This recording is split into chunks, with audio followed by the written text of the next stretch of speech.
Do we have audio out? Yeah, perfect. So welcome to the second survey talk, to the second full conference day. We are two chairs here, Jan Hajic from the Charles University in Prague, and myself, Honza Černocký, who is local from BUT. And Jan will present our speaker, Sriram Ganapathy. Okay, so good afternoon.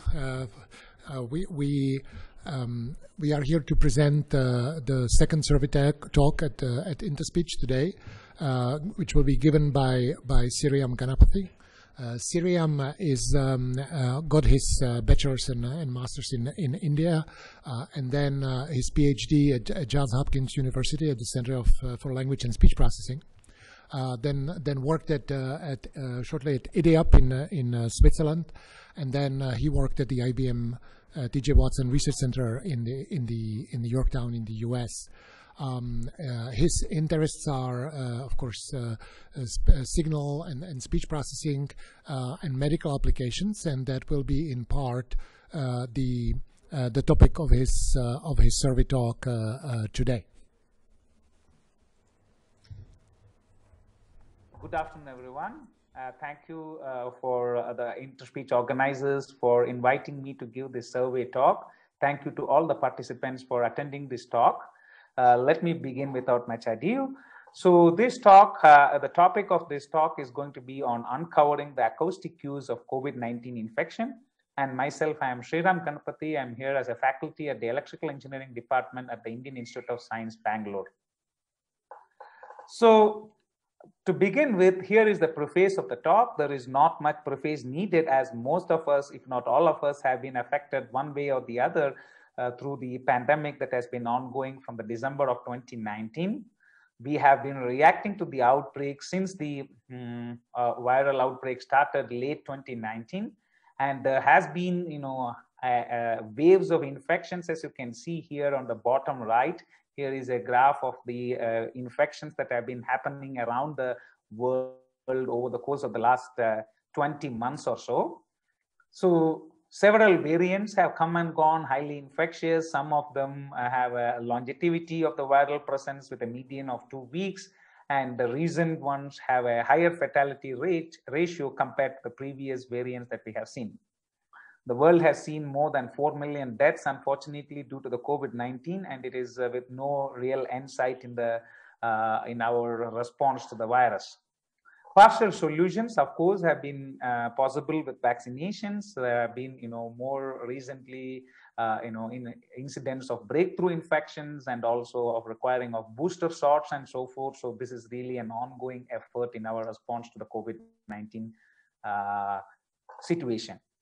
So the key, or one of the key to control the viral spread as envisaged by the World Health Organization is to boost the mechanisms of testing. So if we can allow for more and more testing, if we can find out or identify infected individuals at a very early stage at the onset of the virus itself and isolate them, then there can be a significant boost in our response to the COVID-19 pandemic.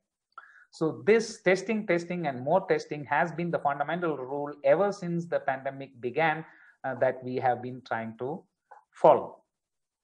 So let us get a little deeper into what is the current gold standard in testing.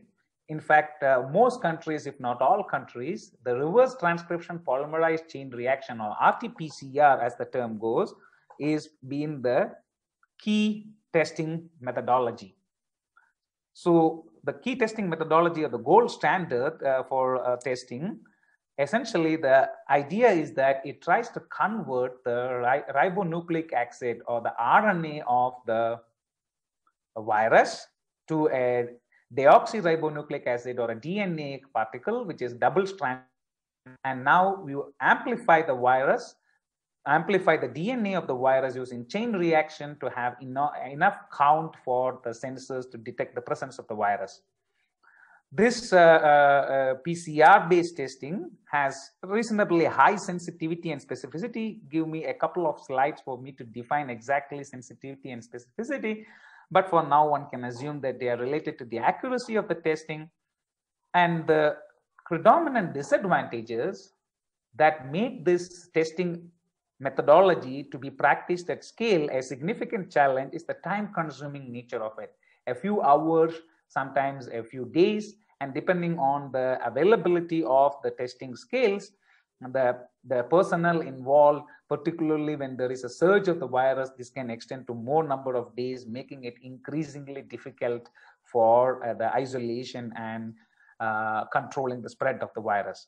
The other aspect that may also be a hindrance for many folks who want to the test is the expense that is associated with the test. So this may also come across as a hindrance in some countries, particularly if there is a need for repeated testing. Last but not least, this testing is not remote. There is a need for the health workers or medically trained professionals to be involved in this testing, thereby making it harder for remote testing. What about other alternatives that can allow us to remove some of the disadvantages or the cons presented in the RT-PCR testing? One of the prominent ones, which of course some set of countries have approved, is the antigen-based testing. The antigen-based testing goes behind the spike protein component of the molecule of the virus.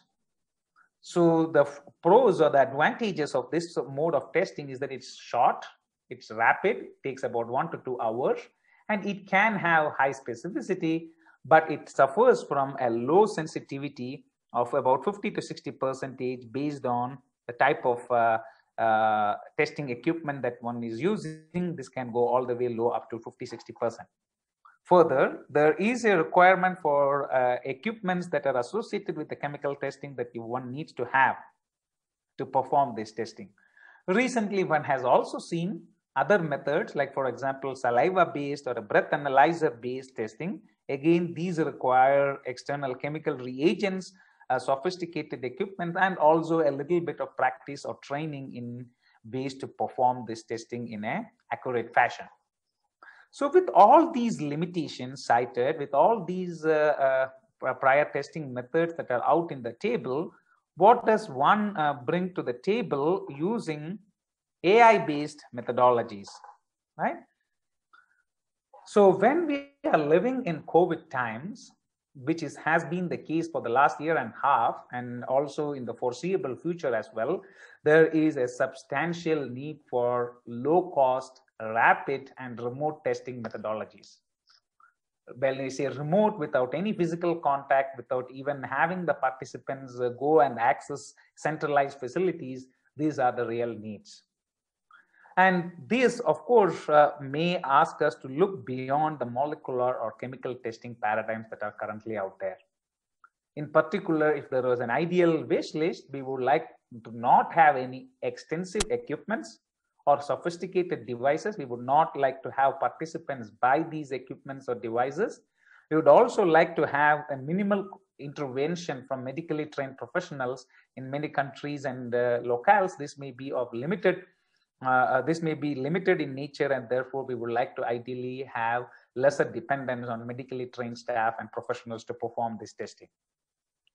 So here comes the key question, which is going to be the focus of the rest of the talk.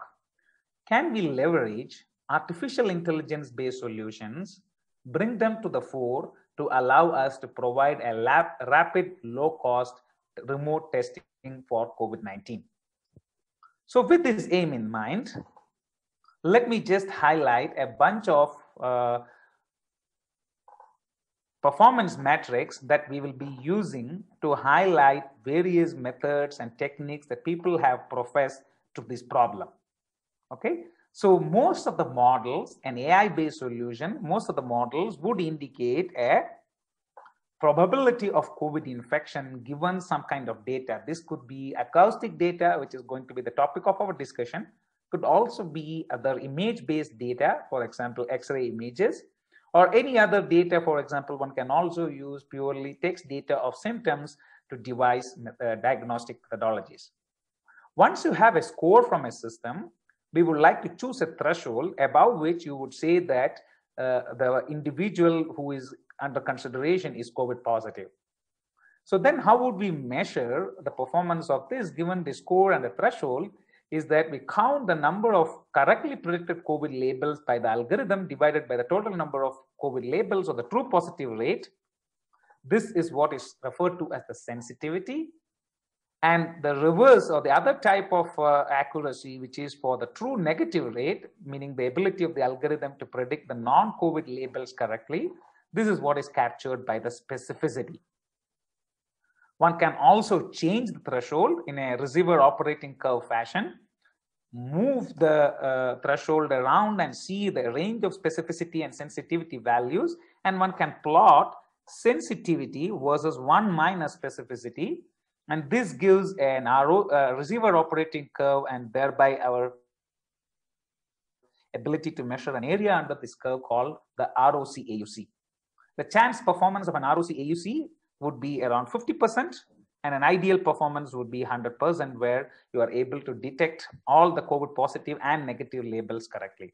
A couple of other measures that have also been historically used for the disease diagnostics. This is the positive predictive value.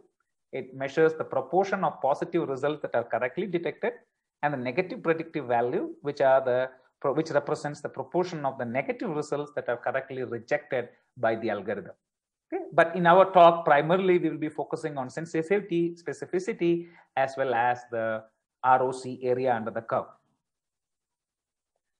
So let me just highlight the roadmap for the rest of the talk. So what I will try to highlight in a first few slides is the prior set of efforts that have been undertaken in the community on respiratory acoustics, disorders, and hypothesis. Then I will come to the key problem of discussion in this talk, which is the symptom and acoustic-based diagnostic approaches for COVID-19. Key focus will be on data collection and on modeling methods, as well as some of the results that have been published by various groups. The last half of the talk, I would like to focus a bit on our work, which have been undertaken by our team at the Indian Institute of Science, as well as with our collaborators. This is the project Crosswara. I will again highlight the data collection efforts, as well as classifier modeling and results. The last few minutes, I would like to highlight the key research directions that one can undertake, in particular focusing on researchers and research groups, their need to be interested in this problem, and what open areas of research are available in this topic. So let us get down to the discussion on the respiratory acoustics, disorders, and hypothesis. So the respiratory sounds that we essentially generate as humans, which consists of breathing, which consists of cough sounds, which consist of speech sounds like vowels or phonemes, and also on continuous speech, for example, digit counting sounds. All these respiratory sounds are essentially the result of a coordinated activity of the vocal organs, along with the respiratory airways, the bronchia and the bronchia and the trachea, as well as the lungs. So the human lungs, the air pressure that is generated by the human lungs through these respiratory airways is responsible for most of these sounds that we generate. So then the question becomes, when we want to do respiratory acoustics for healthcare, the key question is, therefore, can we reverse engineer, by looking at these respiratory acoustic sounds, can we reverse engineer the status of these respiratory airways or even the lungs? Can we look at these signals to go behind the status of the system that generated these signals? So this is the key focus on trying to develop healthcare solutions around respiratory acoustics.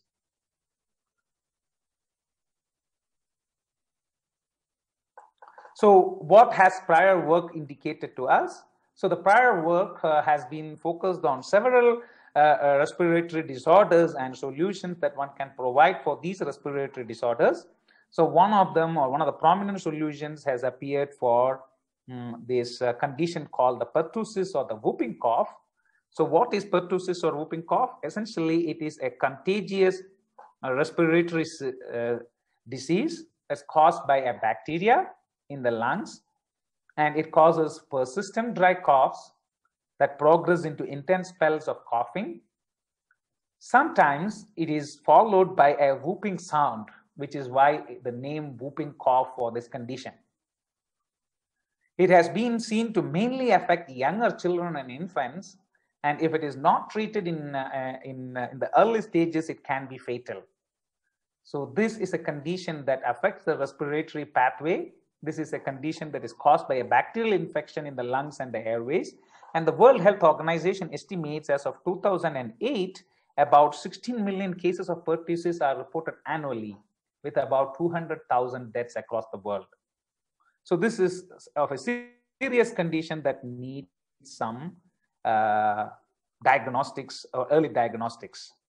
So several approaches have been proposed. I am cherry picking a few subset of the papers and works that have been done in this field. So one of the prominent ones, came in 2016 in PLOS One. So this approach is termed cough-based algorithm for automatic diagnostics or diagnosis of pertussis. So what the authors have attempted in this work is first to take any natural signal and to identify the presence of cough in the signal. This is done typically in the paper using Mel frequency capsular coefficients as well as spectral features. And the area of the signals that are being identified of cough, this identification aspect has reached quite a good accuracy as reported in the paper. Once these regions of cough have been identified, the methods proposed in the paper further progress to detecting or classifying this cough into pertussis or a natural or normal cough or regular cough. And for this purpose, they employ a logistic regression model. About 38 patients have provided data for this algorithm, and the paper reports about 92% accuracy with about 97% positive predicted value. So the paper claims on multiple validation sets this to be a very useful tool, and their recent effort has further advanced the research direction in detecting pertussis in pediatric population using convolutional neural networks. Again, this article came in 2021 and the citation is given here. So what about other conditions? The other conditions that have received interest in the field, this corresponds to chronic obstructive pulmonary disorder or COPD, the condition being that the respiratory pathway gets an obstruction. This may be due to smoking or to exposure to other gases or irritants. Sometimes it can also be an effect of exposure to pollution and harmful gases. So who are the more vulnerable population? The aged population, people who are typically about the age of 60 are more vulnerable to this condition. And the obstructive pulmonary disorder, one of the key symptoms is the cough. So in this work that has come in 2018 in IEEE Journal of Biomedical and Health Informatics, a smartphone-based system to identify cough episodes as early symptoms of COPD has been attempted. So what the authors try to do is to take the algorithm to design a smartphone-based application for COPD detection. Essentially 18 controls who are healthy nature and 18 patients have been used in the study. The authors use several spectral features along with Mel frequency capsular coefficients as well as zero crossing rates for feature extraction. And further, random forest classifier has shown the most promise for their application. An accuracy of about 78 to 81% is reported in this work. For tuberculosis, this is another condition that affects the lungs. This is caused by a bacterial infection. And the key concern about tuberculosis is that the bacterial infection in some cases may not leave a symptom at all until it gets really worse. And this has been a key challenge in TB detection. As of 2015 or in 2015, about 10.4 million people were newly affected. So this is a very serious condition affecting large population in the world. And it has also been identified to be very contagious. So in the work reported in 2018 by Botha and team, they have tried to identify using automatic cough analysis a detection algorithm for tuberculosis. So in this study, about 17 positive and 21 healthy controls were used. short-term spectral features of the nature of Mel Kapstral coefficients or Mel filter bank energies, along with other spectral features like the roll-off, the flux, the centroid. These features have been used with logistic regression models to generate the final classification system. The authors report an area under the curve for the receiver operating curve of about 0.95, which is quite significant for this TB detection, although it used only a small sample size of the data. In terms of sensitivity and specificity, the authors report about 81% sensitivity and specificity for this particular algorithm.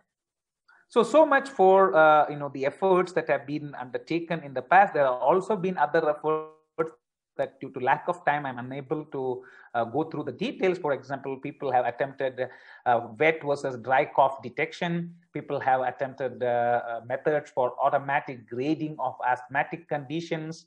Also, there have been efforts for detecting the presence of these signals, for example, breathing signal segmentation or cough signal segmentation from audio. Several efforts in the field have focused on these interesting research problems with varying levels of success.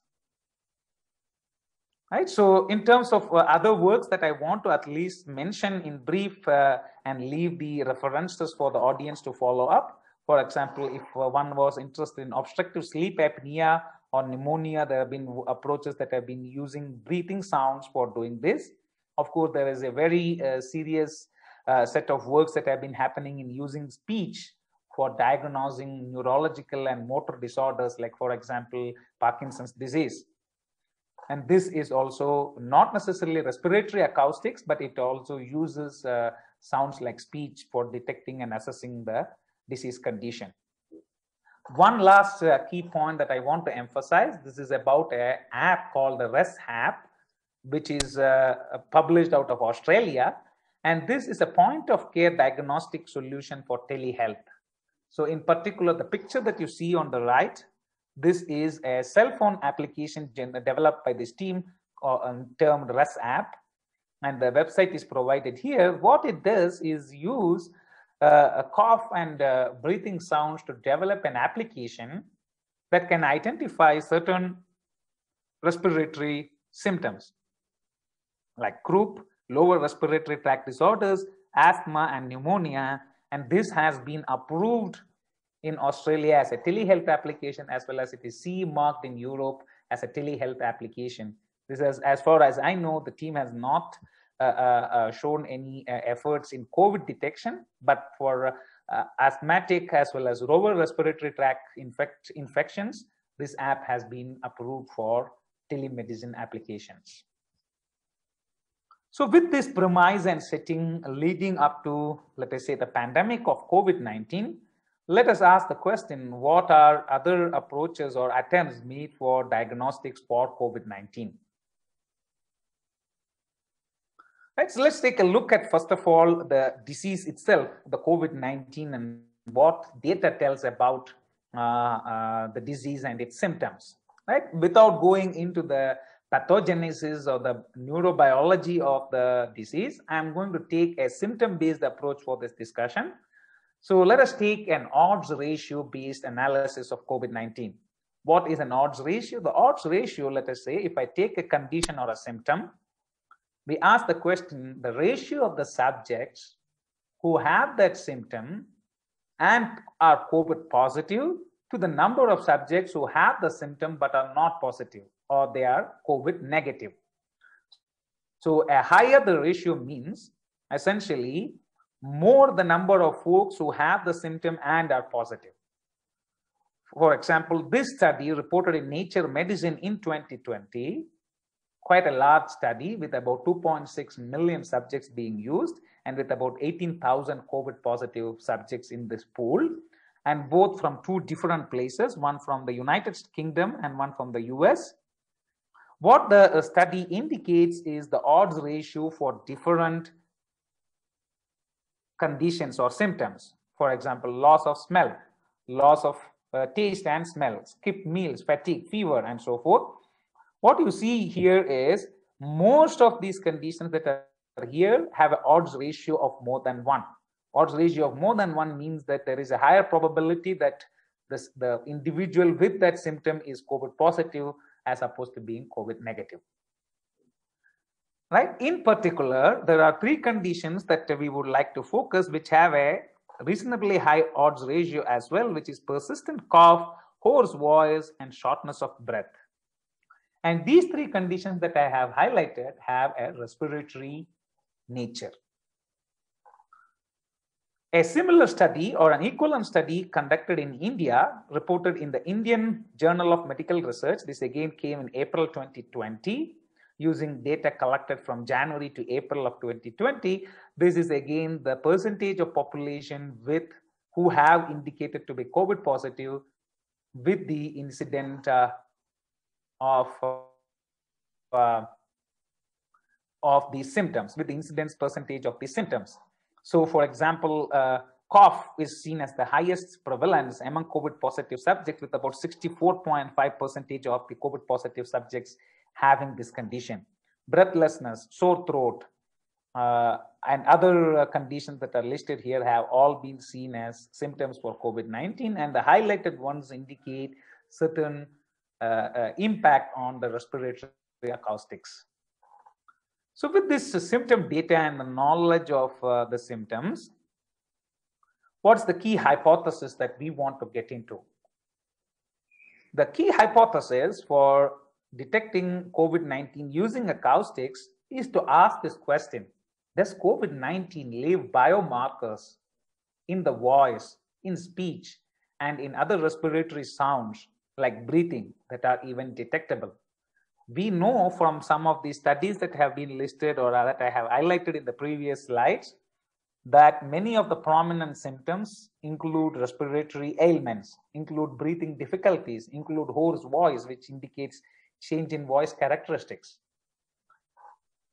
On our own survey internally with our collaborators and also with the hospital facilities that we have interacted with, we have found that many of the COVID positive subjects have complained of trouble in breathing, have complained of sustaining voice for long periods of time, or have trouble speaking at a fast rate.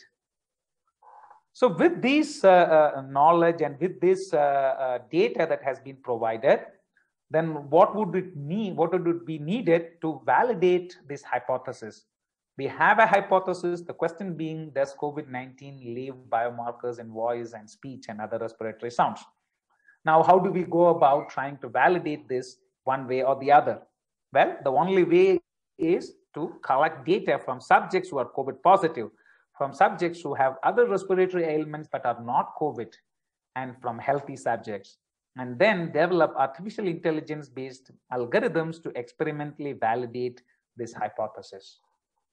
Since the pandemic is relatively novel, the term for the virus itself is the novel SARS-2 virus, there is no data available with us, or not any data available to the research community till, say, February or March of 2020, and therefore all the efforts have been undertaken to do these two steps. Right? In particular, if I were to walk through the flow of a model-based AI, a model for AI-based diagnostics using acoustics, we would need to do these three stages. First is, sorry about that. First is the what we would need is to essentially walk through a data collection setting where the users provide data, and then we walk through a model building stage where the data generated through the users or donated to the users is analyzed with various signal processing algorithms as well as machine learning models to build statistical understand the statistical properties of the data. And once the tool is built, then there is a performance evaluation by several policymakers, medical authorities, and so forth for getting this to the user.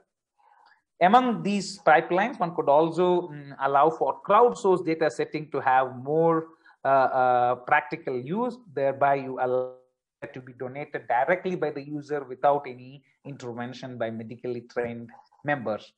One can also allow open access to the data. This way, more members of the scientific community can also participate in the diagnostics solutions that are being developed. Perhaps this may also lead to a faster development of these algorithms. That at least that is what we believe in our efforts. And this is the, let us say, the three stages of a model for AI-based diagnostics. So in this broad direction, let us review a few efforts that have been undertaken by various members of the research community in the data collection efforts, in the modeling efforts. I will briefly go through a few prominent efforts.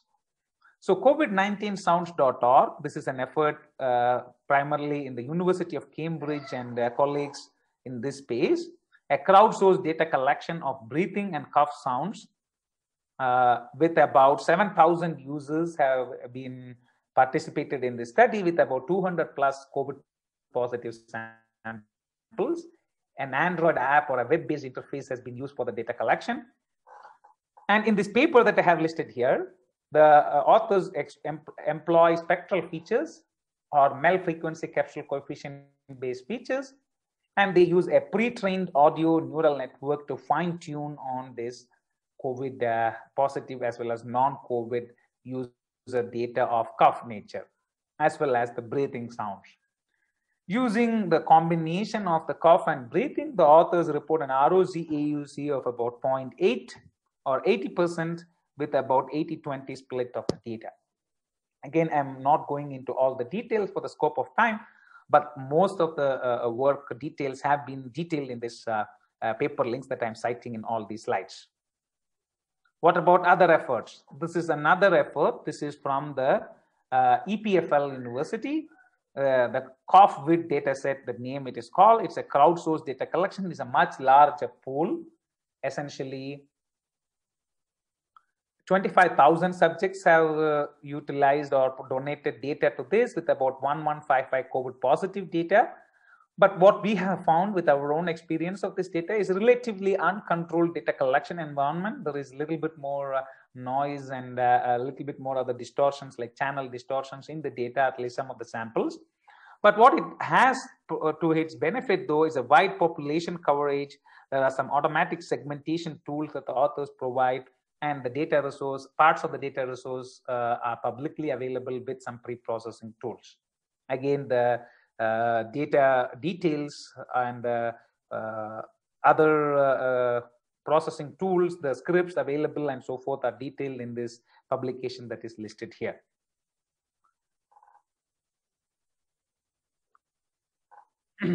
An MIT approach, this is called the opensigma.mit.edu. This is an effort by the MIT researchers, in particular headed by Brian Subirana. And this is also on the cough sounds only. This is about 2,660 COVID-19 positive subjects, and an equal number of negative subjects were used in the experiments. Of course, the pool of negative subjects were larger, but was limited to this pool for the analysis and study. The authors of this paper that is listed here that appeared in end of 2020, they used about 6 seconds of audio segments with MFCC features and used about pre-trained residual neural network based models. In particular, the pre-trained models came for multiple different tasks, one pre-trained for an Alzheimer's detection task, one pre-trained for an emotion classification task, and another one for a speech wake word detection task. And combining the outputs from these 3 models, the authors report a pretty good accuracy of about 98% and an area under the curve at an impressive level of 97%. The data is not publicly available to the best of my knowledge, and so are the models, but the authors also indicate that in identifying asymptomatic subjects, the algorithm is also quite good at identifying asymptomatic COVID patients using their cough data. So with this premise and setting, let me move the last few minutes of my presentation onto our work on this topic, which is on the project Coursera. So I will detail the data collection efforts and classifier and modeling results that I will talk about in the next few slides. So the project Coursera, essentially, this is the web link that is shown on the right.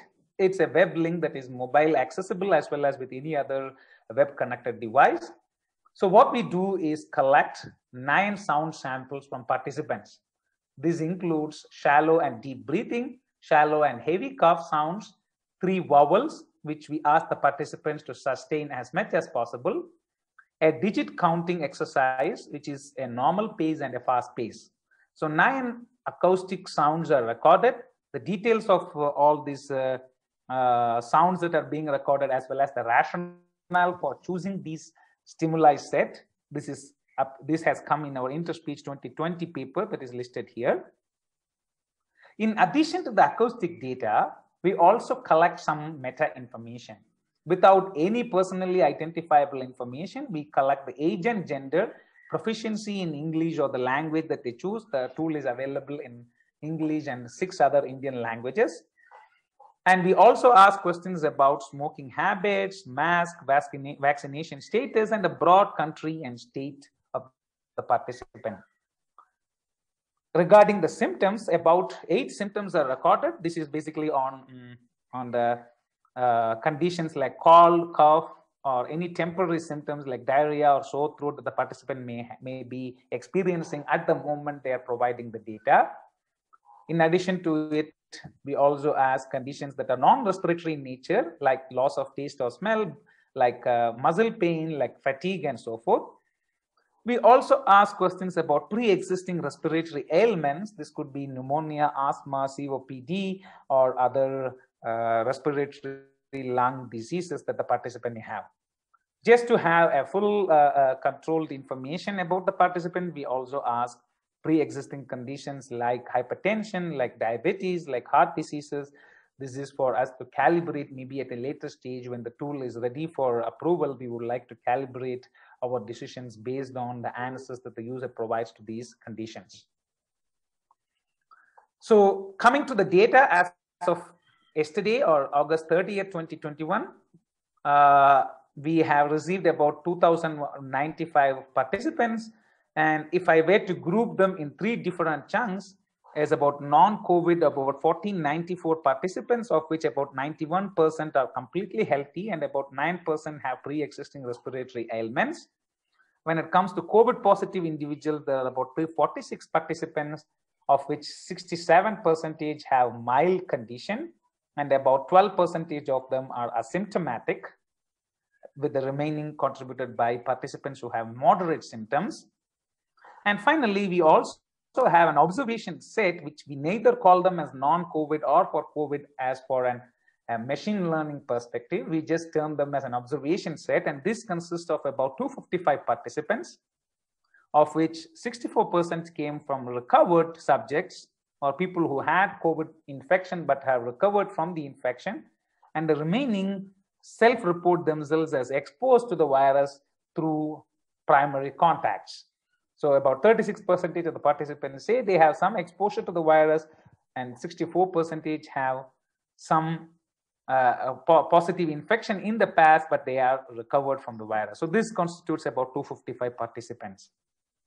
So we primarily use the COVID and the non-COVID for model training, but we use all 3 sets that is listed here for the analysis and testing of the models. All the data that is recorded in this with after some level of mild curation has been publicly released for participants across the world. This is available through the GitHub link that is provided here at the bottom of the page.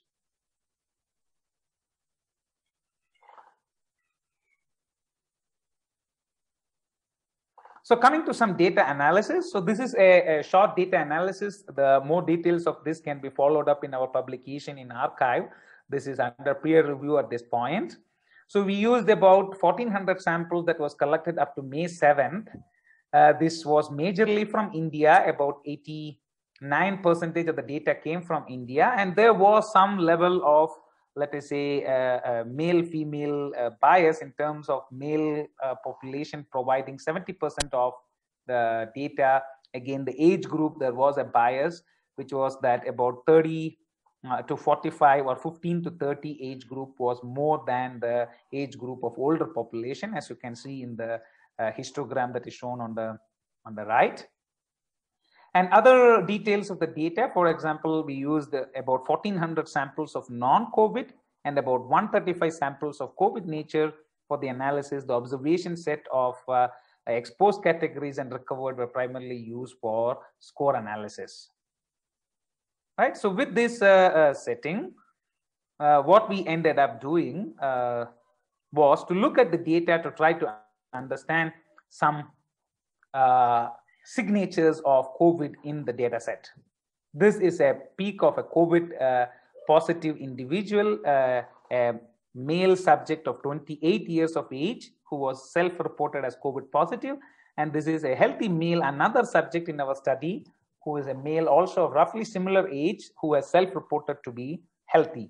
And we are looking at the cough sample from these two subjects. What we found in our own analysis, and this is also seen to extend to other participants in the study, is that the healthy subjects had a cough data that is vibratory in nature, whereas a COVID positive subjects had a low frequency content and a harmonic structure to their cough signal. And this signal processing property is what we foresee as being exploited by the models when they try to provide the diagnostics of the disease. Right? So there is some sort of a low frequency harmonic nature that perhaps may be due to the lung condition of the COVID positive individual that is reflected in the cough data. So coming back to our own diagnostic tool design, so we use the breathing samples, or we use the breathing samples, the cough samples, and the speech samples, along with the symptom data that the participants have provided. Build classifiers. In this particular study, we use simple classifiers like logistic regression or support vector machines without going to deep learning models. And we also use decision tree classifiers on symptom data to allow the detection of COVID-19.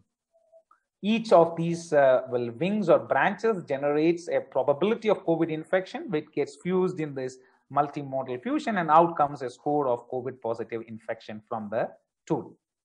For the features, we use the compare 2016 features. This is primarily from the speech emotion detection group headed by Schuller and team. And we primarily use the compare 2016 or the interspeech 2016 paralinguistic challenge features, which are essentially statistical descriptors of short-term features. The energy features or spectral features and voicing features. The statistics of these features are developed, which are essentially percentiles, temporal statistics of these features, peak locations, as well as the value of these peaks, moments, regression coefficients, as well as some modulation statistics of these features are developed. And these are used for the acoustic classifiers. When it comes to symptoms data, in our data, we found the odds ratio to be quite high for fatigue, followed by muscle pain and other conditions. Here is essentially a decision tree classifier that we built on these symptom data. The decision tree classifier used this sort of a structure, and we limited the final leaf with no symptoms with a 0.2 probability for non-COVID class. So symptoms data using decision tree classifiers, acoustic data processed with the compare 2016 features and processed through the logistic regression or the support vector model approach.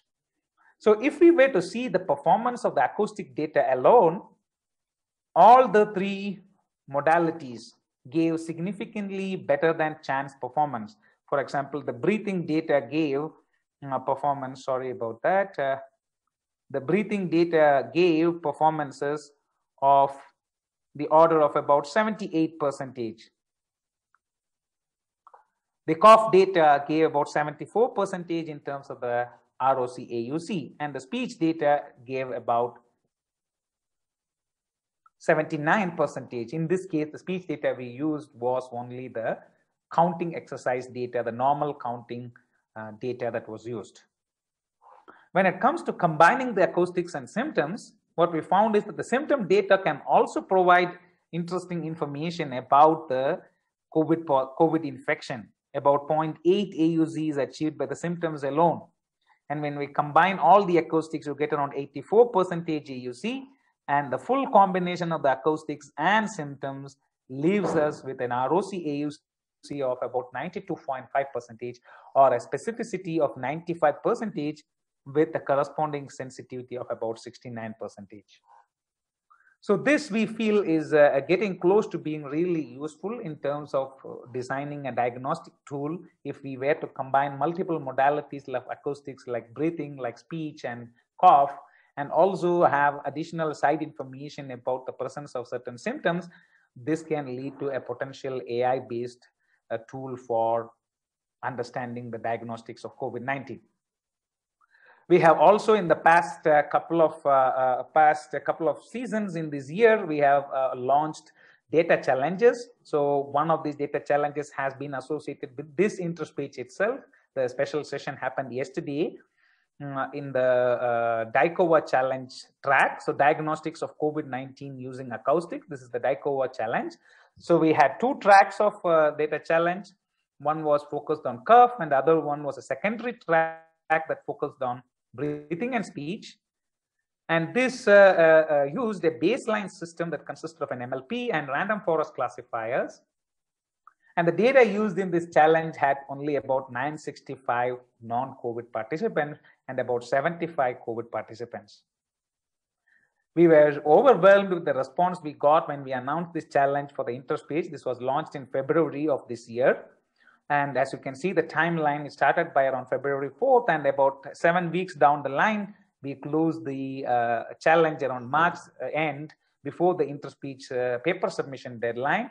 And we were seeing a good response in terms of final system submissions as well as accepted papers at interspeech. Pretty much most of the systems, in fact, all the systems that were accepted for the interspeech tried to go over the baseline in terms of their performance. We are also receiving a good chunk of industry affiliated participants in this challenge. And when we come down to the results, a summary of these results is also provided in the archive publication that I have provided at the bottom of this page. I'm just listing the top 4 teams without naming them. All of them received an AUC of more than 83%.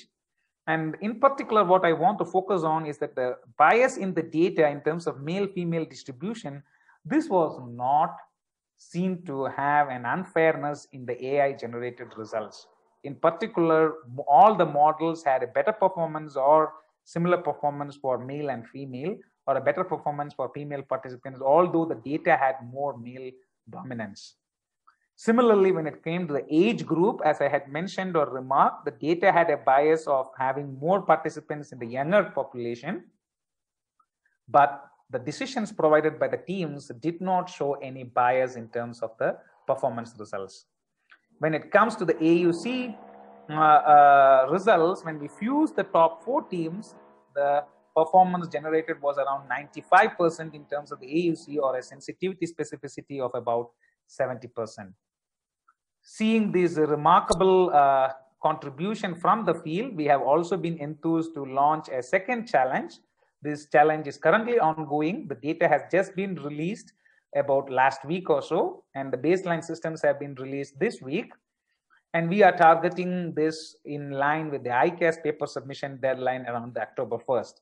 So the web page is here if there are interested participants from this audience who want to take part in the data challenge of this nature. In particular, this new challenge has more data and also more tracks featuring cough, speech, and breathing. We have also released an enhanced baseline model with recurrent neural networks for this task. So coming to the last leg of my talk, I'm going to give a couple of slides on the future research directions that one might undertake and close this session with a key summary of the talk. So in terms of data collection and annotation, we would like to see a broader expansion in terms of the geographic locales in which this data collection can be done. Right? Understanding the acoustic characteristics of sounds that come from different cultures, this will help us a lot in designing more widely usable diagnostic tools. Also, we would like to get more balanced data sets, adult versus younger age population data, having more and rich metadata. For example, we would like to collect, with vaccinations being prominent in many parts of the world, we'd like to also receive the impact of vaccination and whether this may have an acoustic imprint also in the data that we are collecting. And there is a need to also move the data collection efforts not only for diagnostics, but to also understand disease progression. This may require constant monitoring of the subjects using the acoustic data that can be collected. And ideally, we would like to have the data collection done in a crowdsourced manner and also making the data publicly available.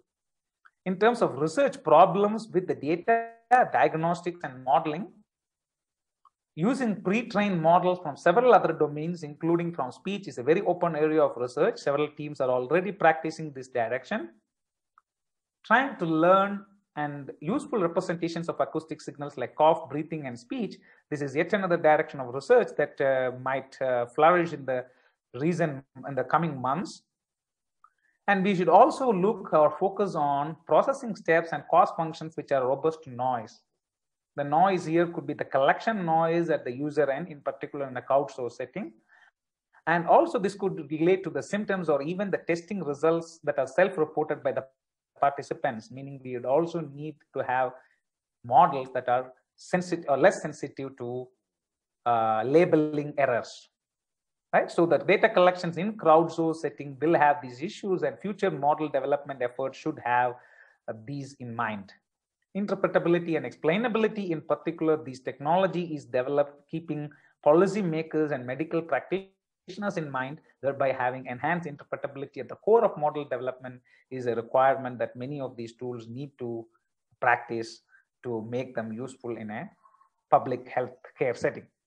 Right? And last but not least, a significant thrust on reproducible research, trying to have the models allow being replicated by other researchers and practitioners, thereby letting them improve upon these solutions.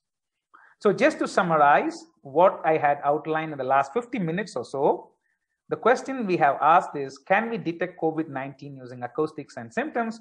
What evidence do we have? Several research groups have shown encouraging results in this manner. With more data collection and model advancement, we are only going to see that the situation is improving. The performances are going to go up with these models. And our own efforts in developing this, we have achieved in one of the studies that I had mentioned about a specificity of 95% with a sensitivity of 69%. This is about the benchmark that has been set up in India through the Indian Council of Medical Research for point of care testing tools, the approval benchmark. So we are right now in touch with respective authorities to take it forward to clinical trials and thereby validating in a clinical setting. And where is the impact of this research? We feel that this research has significant impact in improving the healthcare system for rapid, cost-effective, and remote testing of COVID-19.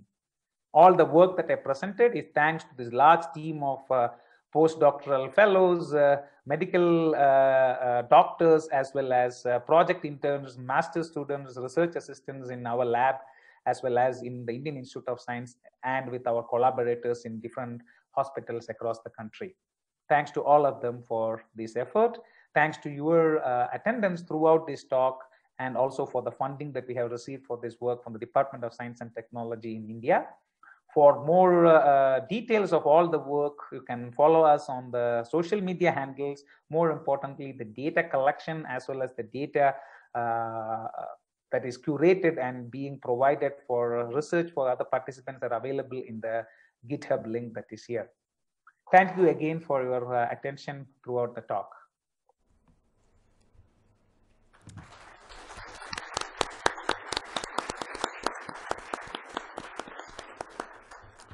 So we are now in the question and answer session. Thank you very much, Sriram, for a very interesting talk about a topic that influences us all. And we can take questions from both the local public and the remote participants. So I think Jan has already some questions from the remote ones. So let's start with one or two of these. Okay, so there is the most upvoted question in the remote questions is from Vikram Ramanarayan from University of California in San Francisco. Thanks for the nice talk, Sriram. Have you looked at the relative importance of different features in contributing to the prediction of COVID-19 pathology? Which features have contributed greater predictive power in a joint model? This might allow us to understand the implications for interpretability. So, Sriram, please. Yes, thanks for the nice question. So we have Undertaken ablation studies, for example, in the archive link, what we try to do is, even with this large dimensional feature, the compare P16 features, we have tried to use subsets of these features and try to perform modeling to understand the feature importance. So when it comes to, let us say, speech or speech-like features, we have found formants and formant location-based features or statistics based on the formants to be more useful than the rest. But when it came to other signals, like, for example, breathing and so forth, we found other features related to zero crossings and those aspects that characterize the harmonic nature of this to be more useful. I don't have exactly at the top of my head all the features that were important for all these signals, but these details surely can be found out in those publications. Okay, thank you. So maybe an audience question. Yeah. Yes, please. Can you put the remote microphone? Ah, yeah, perfect. Yes. Yeah, also from my side, thanks so much for this great effort collecting Kosvara. This is really a very important data set in the community. My name is Pascal Hecker, and I was having some talk in the session Health and Effect yesterday. And we looked into a very small but very carefully balanced data set ourselves. We recorded some data from German speakers, and we regarded the particular aspect of symptom similarity. So we had deliberately COVID-19 positive tested participants matched with COVID-19 negative tested ones in their symptoms. And we found that this was quite some big challenge to state-of-the-art machine learning systems. Of course, like also what you showed for Kosvara, like if you collect the data set, you you end up with unbalanced data and cannot really do much about this. But also particular for the COVID challenge and the ones, it seems quite relevant to also account for this aspect when evaluating that, right? And I would be curious if you checked out these symptoms groups in the negative and positive ones when you reported your baseline, basically. Yeah, excellent question. Actually, even on top of this, we have a pool of subjects who are completely asymptomatic but are having COVID. So what we found in our own experience using symptoms as, let us say, a modality to aid the acoustic-based detection, we found that the performances were on par with the other studies. For example, the Nature Medicine study I quoted in my talk, they also used the symptoms to come up with a COVID detection tool. So their own study uses more than 10 symptoms, and they found about 75% AUC or so in their computation. So this doesn't really, let us say, break barriers in terms of surpassing any regulatory approval requirements. But what we found is that when we fuse them with the acoustics, it provides slightly different information that can be added along with the acoustics to further boost the performance. And the other remark that you made about the data imbalance, again, thanks for bringing this up. I mean, this is really another challenge in the machine learning of in general for healthcare diagnostic tools, and in particular for the COVID-19, that, there is about 10:1 ratio of non-COVID participants to COVID participation. And this is roughly, even in a surge condition, we expect the positivity rate to be around 10% or so. So this sort of data imbalance is there. So we have tried our own, when we model this, we have tried to use weighted, balanced losses. We have also attempted using, for example, oversampling of the non-COVID classes, particularly when we use batch-based methods like neural networks. And in addition to that, we have also used from SMOT and other data augmentation tools. We have received only partial success, I should say. Again, this is an open area of research that, how to balance data to make a better COVID-19 prediction. Yeah, thanks a lot. It's as you said, like it's quite a tough challenge, but good to keep this in mind, I think, when attempting this. Yeah. Thank you very much. So I think we can take like 2 short questions, one from the remote participants. Yeah, we have actually many questions from the remote participants, but one is by Ken Church from Baidu. Hi Ken.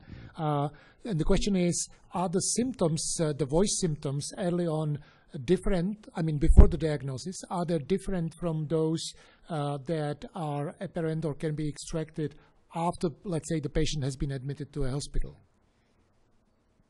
So there is certainly some voice signatures we find at the early onset to have slightly different acoustic characteristics. I would even extend that question further to say that we have even found acoustic characteristics much after the subject has said they have recovered, meaning the point they say they recovered is when they are testing negative in the PCR testing. We have collected data for participants who are saying they have recovered, meaning in COVID negative sense, but when we collect the voice characteristics and pass it through the tool, some of them are actually giving scores that are very close to a COVID-19 infection. So we feel that the trail of the virus, in particular in vocal organs and vocal respiratory pathways is prolonging much more than the viral presence in terms of the PCR setting. Yes, the progression of the disease along the course of this, we are certainly, seeing the change in the viral setting. The other comment I want to make, if I have 30 seconds or so, is the other set of population who tend to say exposed. We found that during the viral surge, I mean, the second wave that happened here in India in the April-May period, we found the people who were actually saying exposed, which we never used for model training, we only used it for analysis. During that surge period, they were all getting very close to the COVID positive class. And before the surge or even after the surge, whoever is reporting as exposed, they were actually not quite there. I mean, majority of them were not, let us say, the tool was not saying them to be COVID positive. So we found that at the surge, a lot more infections are present in the society than is actually detected by the chemical testing. Yeah. So I think we have time for one mini short question to ask locally. Thank you. Hi.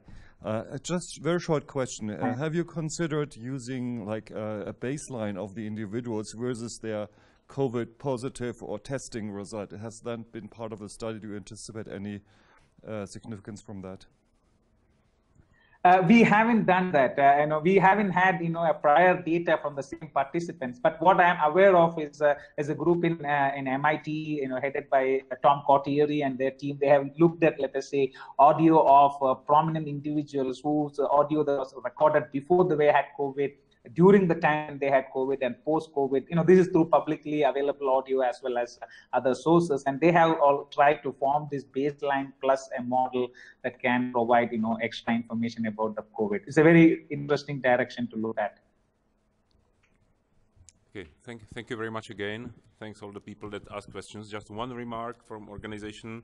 There was a bit misleading mass email about today's program. So Pascal Fang's keynote lecture will take place as it is scheduled in the program at 3 p.m. and not at 5 p.m. as it was written in the email. There might have been some correction, but just check the program, and the program is as it is.